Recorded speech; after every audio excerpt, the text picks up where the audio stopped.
आज का टॉपिक है मेरा chemical and water potential. Chemical and water potential में मेजर 3 चीजें हैं। पहले तो ये केमिकल पोटेंशियल क्या होता है, देन वाटर पोटेंशियल क्या होता है, फिर 3 मेजर फैक्टर्स जो वाटर पोटेंशियल को अफेक्टेड करते हैं, जो कंट्रीब्यूटेड हैं वो। तो केमिकल पोटेंशियल के बारे में मैंने लास्ट वाली क्लास में भी थोड़ा सा बताया था कि केमिकल पोटेंशियल वाटर का क्वांटिटेटिव एक्सप्रेशन है फ्री एनर्जी का। ठीक है, quantitative expression of free energy with water. In thermodynamics free energy represent the potential for performing work. कोई भी काम हो रहा है उसमें जो भी एनर्जी लग रही है वो फ्री एनर्जी है। Not the chemical potential is a relative quantity. यहाँ पर जो केमिकल पोटेंशियल है वो क्वांटिटी से रिलेटेड है, क्वालिटेटिव नहीं है, क्वांटिटी जिसे हम मेजर कर सकें। It is expressed as the difference between the potential of a substance in a given state and the potential of the same substance in a standard state. इसे हम ऐसे एक्सप्रेस कर सकते हैं कि जैसे differences between potential of a substance, किसी भी पदार्थ का, किसी भी सब्सटेंस का वो पोटेंशियल जो कि किसी एक स्टेट में दिया हुआ है, एक फेज में दिया हुआ है। दूसरा वो पोटेंशियल सेम सब्सटेंस का और स्टैंडर्ड स्टेट में भी है। उन दोनों के बीच का जो डिफरेंसेस होगा वो होगा केमिकल पोटेंशियल। केमिकल पोटेंशियल को जूल मोल से रिप्रेजेंट करते हैं, और या फिर इसका 46 किलो कैलोरी भी होता है। अब होता है water potential. Water potential plant physiology में, क्योंकि प्लांट फिजियोलॉजी में अगर हम बात करते हैं पोटेंशियल की तो हमारी जगह वाटर पोटेंशियल आ जाता है। Water potential have most often used related parameters called water potential, defined as the chemical potential of water divided by the parietal molar volume of water.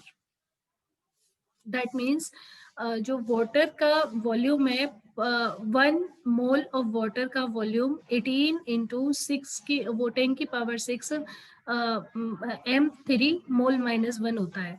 Water potential is a measure of a free energy of water per unit volume. These units are equivalent to pressure units such as a Pascal.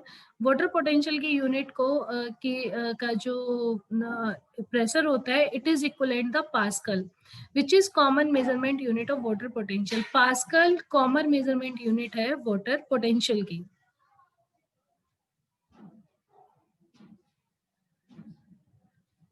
तीन major factors जो कि water potential में contributed है: solute, pressure and gravity.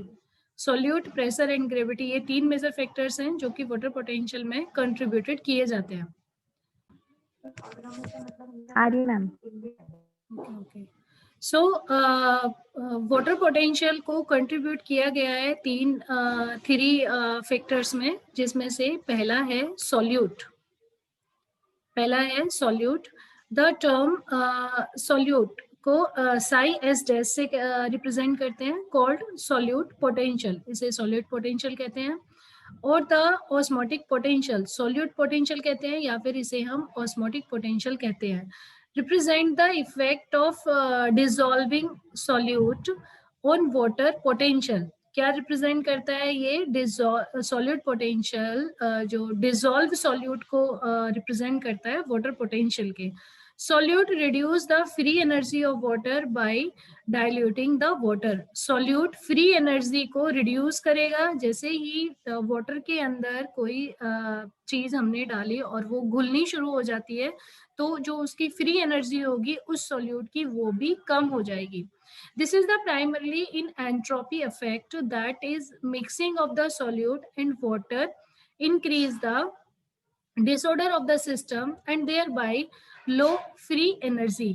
ये entropy effect की वजह से होता है। जैसे ही हमने किसी सॉल्यूट को सॉल्वेंट के अंदर मिक्स किया, मिक्स करने के बाद वाटर का लेवल इंक्रीज होगा। जैसे ही वाटर का लेवल इंक्रीज होगा तो जो फ्री एनर्जी होगी वो वहां पर ऑटोमेटिकली कम हो जाएगी। इसका मतलब ये है कि this mean that the osmotic potential is dependent of the specific nature of the solute. जो ऑस्मोटिक पोटेंशियल होता है